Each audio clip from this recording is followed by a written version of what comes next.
I saw this article. Youth suicide rates rose from 62% from 2007 to 2021.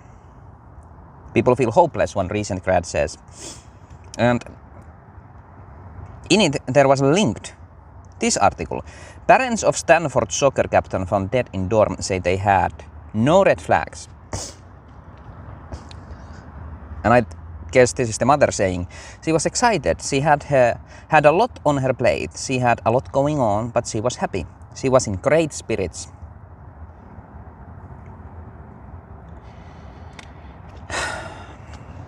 There's an ant in my tent. I have to get rid of it. But did you notice just how wrong the mother is? Like completely wrong. And she is unrepentant. What she should have said is, I did not know my child enough to recognize the signs that she was on the brink of suicide. Instead, she's presenting this like magic spell. She's blinded by the devil, okay, by Satan. And she's presenting this magic spell like everything was going so great, and then all of a sudden, for no apparent reason, we can't even imagine what happened. My child took her own life. I don't want to seem like heartless, but usually what happens is when somebody close to them like dies, the people around them start to think like, what could I have done different? Like, could I have said something there? Should I have called, asked, helped in some way, right? No doubt this mother is doing that also. But I hate that these words came out of her mouth and this stupid newspaper website thing is presenting them. Because they are so obviously false. No, the woman who killed herself was not in great spirits. People just were not able to perceive that there was this thing happening. And that's why she took her own life.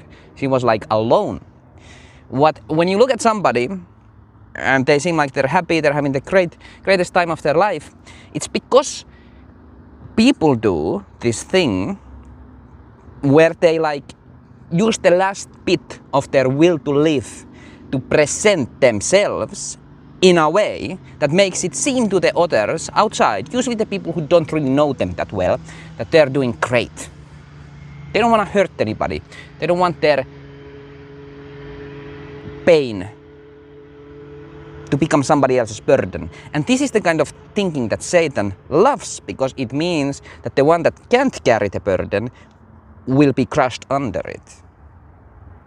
And when that happens, you can't go saying, oh, she had so much things going on, so many great things, implying she's happy, there were no red flags. Yeah, people don't plant flags when they're gonna kill themselves.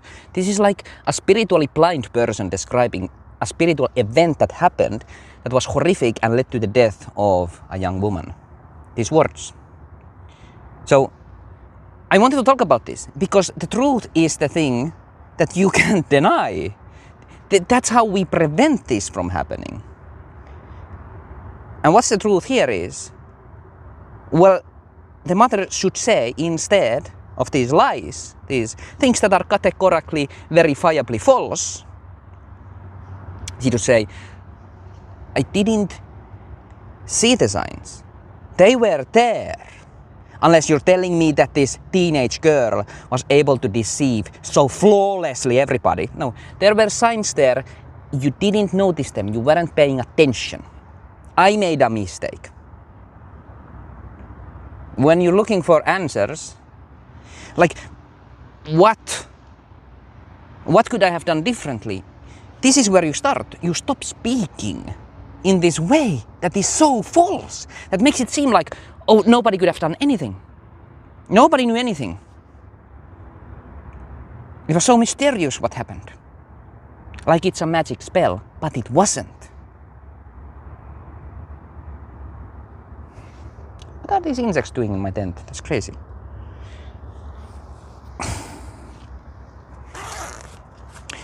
I don't want to seem like I am like attacking some grieving mother, of course not.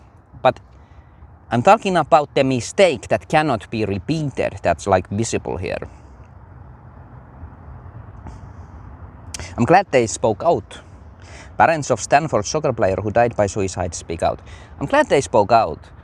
But this is not a story where if you just go by what it says, you come out the wiser. No, you recognize the mistake.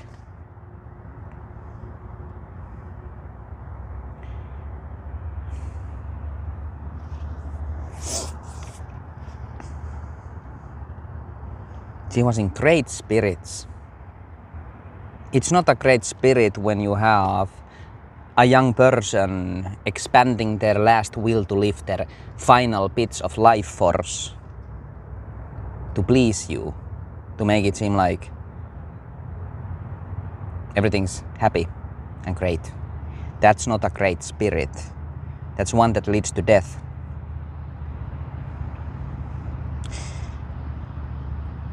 And if we go back to this psychology article, youth suicide rates rose 62% from 2007 to 2021. People feel hopeless. I didn't actually read the whole article, this one at least,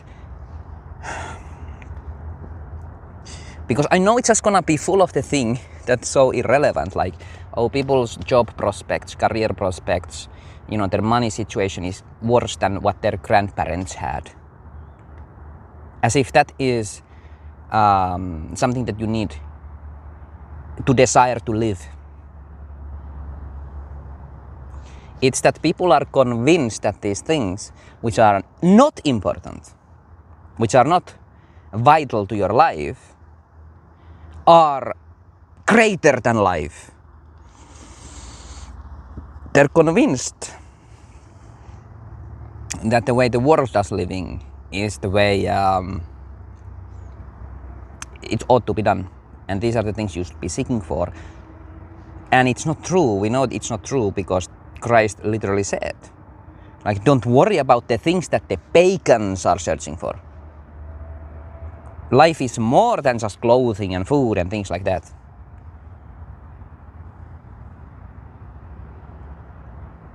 And the kids today, the youth, they don't hear this message of life, this thing that strengthens us, gives us faith. They don't hear it. Instead, we have old people who think they know God, talking about red flags they couldn't see. They're expressing their spiritual blindness.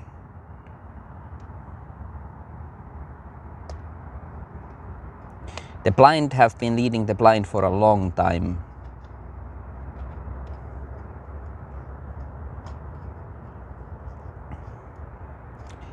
I've also had many thoughts of suicide, especially before I started to believe in God. I've actually had them after that also, but they've kind of been like something I've bothered God with instead. So it's not even something that's hurting me anymore. It's something that I'm using to hurt God. Well, not hurt, but you know, to bother him maybe, to be annoying or something. But I don't really... I wouldn't go down that path anymore, like in any serious way.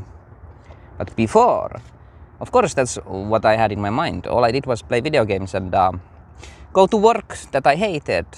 I paid rent. I had nothing at the end of the day, pretty much. And I was just getting older, wasting my life. Now I'm unemployed.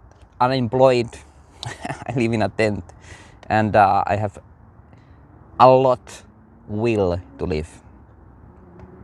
And it's not because I did the things that you're expected to do in the world. It's because I recognize that that's not what you're supposed to be doing. Like this girl. Stanford soccer captain. She was very successful. She went to an Ivy League school. It's so unfortunate that nobody could speak life to her.